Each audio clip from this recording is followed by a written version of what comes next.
Hello guys, welcome back to my channel. আজকে আমি আপনাদের সাথে শেয়ার করব রেস্টুরেন্ট স্টাইল চিকেন লাবাবদার। চিকেনের এই ভিন্ন স্বাদের দুর্দান্ত রেসিপি যদি একবার না খান পুরো মিস করে যাবেন, আর একবার খেলেই বারে বারে খেতে ইচ্ছা করবে, গ্যারান্টি। তাহলে এই লাবাবদার করতে আমার কী লাগছে আর আমি কিভাবে করলাম সেটাই আমি আজকে আপনাদের সাথে শেয়ার করলাম, তাই স্কিপ না করে পুরো ভিডিওটা আপনারা দেখে নিন।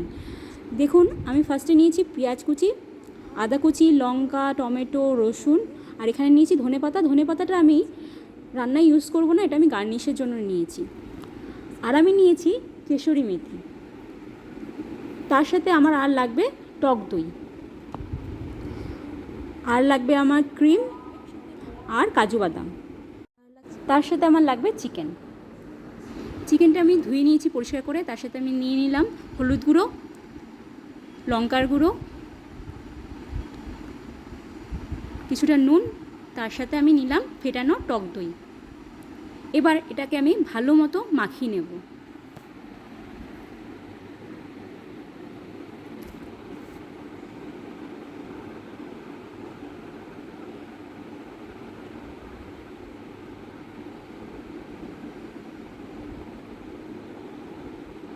আমার মাখানো হয়ে গেছে, আমি এটা রেখে দিই 30 মিনিটসের জন্য। একটা পাত্রে এবার আমি জল গরম করলাম, আর যত ইনগ্রেডিয়েন্টসগুলো ছিল যেটা আমি কেটে রেখেছিলাম সেটা আমি এই জলের মধ্যে সেদ্ধ হতে দেব।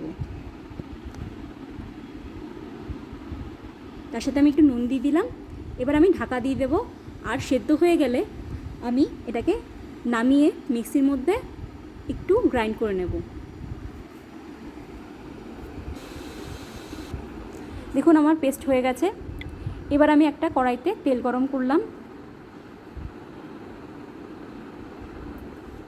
এর মধ্যে দিয়ে দিলাম গোটা গরম মশলা, তেজপাতা। এবার আমি ওই পেস্টটা দিয়ে দিলাম।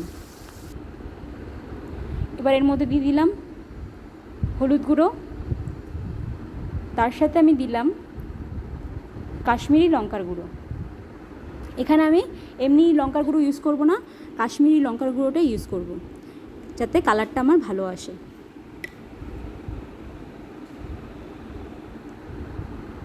এবার ভালো করে নাড়ি চাড়িয়ে কষিয়ে নেব। তারপর আমি একে একে মাংসগুলো সব ছেড়ে দেব।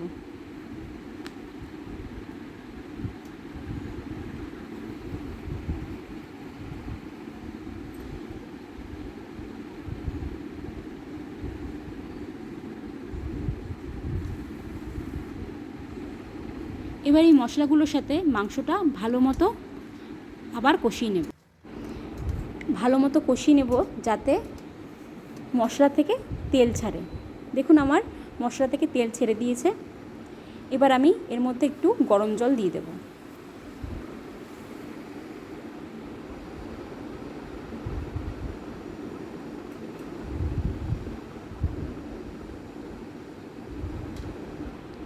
আবার একটু নাড়িয়ে চাড়িয়ে নেব।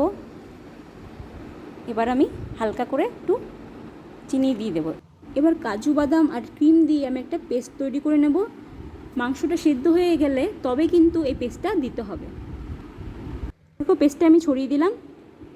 এবার গ্যাসের ফ্লেমটা আমি একদম লো করে দেব, আর লাস্টে আমি দিয়ে দেবো একটু কেশরি মেথি। ব্যাস, সবকটা ইনগ্রেডিয়েন্টস দেওয়া আমার কমপ্লিট। এবার আমি আরেকটু নাড়িয়ে চাড়িয়ে নেব, আর ঢাকনা দিয়ে আরও 10 মিনিটের জন্য রান্না হতে দেব। 10 মিনিট পর রান্নাটা পুরোপুরি কমপ্লিট হয়ে যাবে, আর গ্যাসটা আমি অফ করে দেব। দেখো, লাবাবদার একদম রেডি। রেসিপিটা যদি একবার ট্রাই করো তোমাদের ভালো লাগতে বাধ্য। আজকের মতো এখানেই শেষ, দেখা হবে অন্য কোনো ভিডিওতে। ভালো লাগলে অবশ্যই লাইক কমেন্ট করে জানাতে আমাকে ভুলো না।